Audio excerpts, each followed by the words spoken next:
Praise the lord. ఈ దినము కొరకు సిద్ధపరచబడిన దేవుని వాక్యాన్ని చదువుకుందాం. నిర్గమాకాండము 12వ అధ్యాయము 3వ వచనాన్ని చదువుకుందాం. శ్రద్ధగా ఆలకించగలరని మనవి.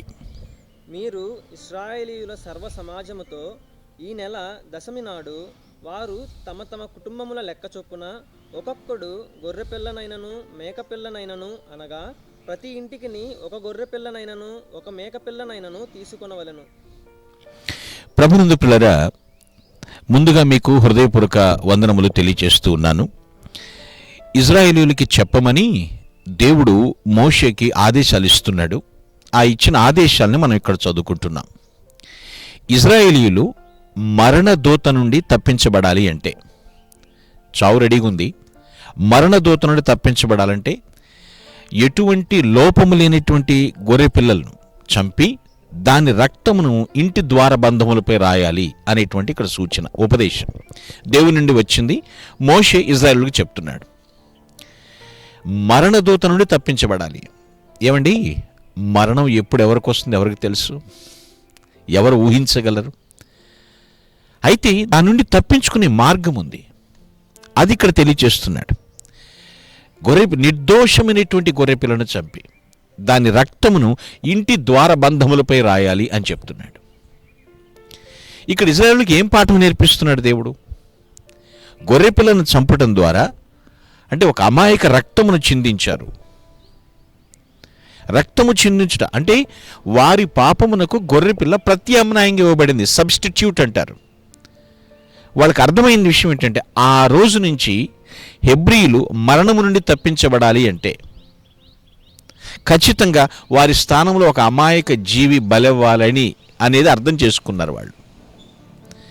ఈ గొర్రెపిల్లను చంపుట, ఈ నిర్గమాకాండం 12వ అధ్యాయం 1 నుంచి 10 వచనాల తర్వాత చదువుకుంటే, ప్రభు మోషేకి తన సోదరుడైనటువంటి అహరోనులకు మొదటి పస్కా బలి కొరకు సిద్ధపాటు గురించి ఒక డిస్క్రిప్షన్ ఇస్తున్నాడు, వివరణాత్మకమైనటువంటి సందేశాన్ని ఇస్తున్నాడు, సూచనలు ఇస్తున్నాడు. ఏమిటి ఇక్కడ ఉన్నది? గొర్రెపిల్ల.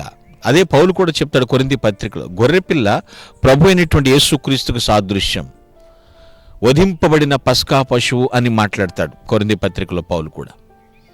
క్రీస్తు ప్రభుకు సాదృశ్యంగా ఉంది. అయితే ఇది క్రీస్తు యొక్క పాపరాహిత్యం గురించి మాట్లాడుతూ గొర్రెపిల్ల నిర్దోషమైనదిగా ఉండాలి అని చెప్పాడు. ఎటువంటి దోషము లేనిది.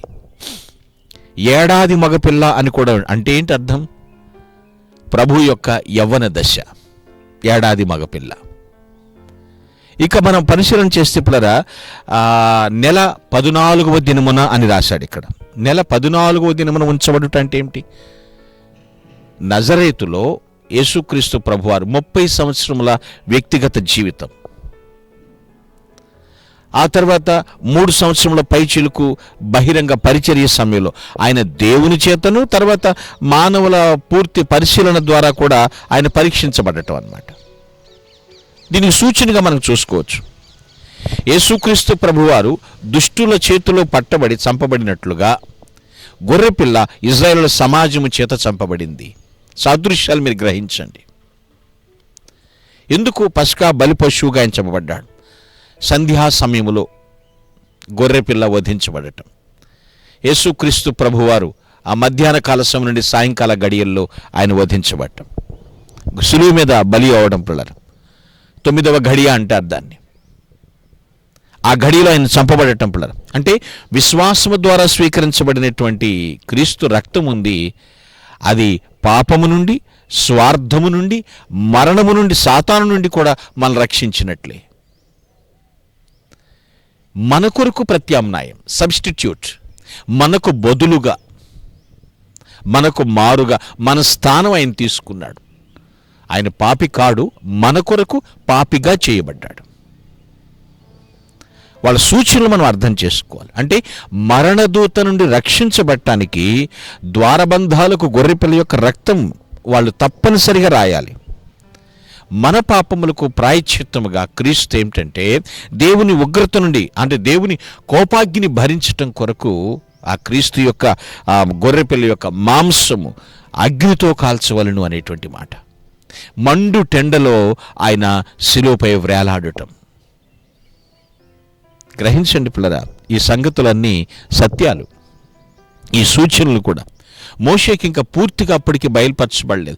ఎంతవరకు వారికి అర్థం చేసుకోగలరో దేవుడు అంతవరకే వారికి బయలుపరిచాడు. పాక్షికంగా మాత్రమే వాళ్ళు అర్థం చేసుకోగలిగారు. ఇప్పుడంటే మనకు చేతిలో బైబిల్ ఉంది. వారు అర్థం చేసుకోగలిగే పరిస్థితిని బట్టి వారికి అవసరమైనంత మట్టుకే దేవుడు ప్రత్యక్షపరిచాడు. సో మరణదూత నుండి తప్పించబడాలి. దేవుడు మరణను కూడా తనను రక్షకునిగా విశ్వసించుట ద్వారా మరణము నుండి జీవంలోనికి దాటించాడు దేవుడు.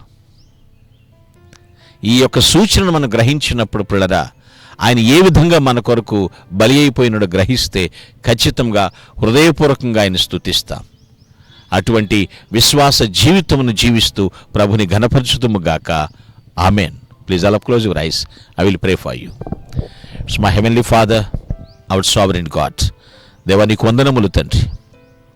మా కొరకు తండ్రి మండు టెండలో పడరాని పాట్లు పడి శిలువపై వేలాడుతూ తండ్రి రక్తము చిందించావు.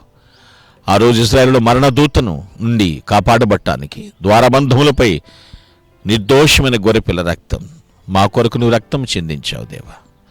దాన్ని విశ్వసిస్తూ ఉన్నాం, విధిగా మేము పాటిస్తూ ఉన్నాం.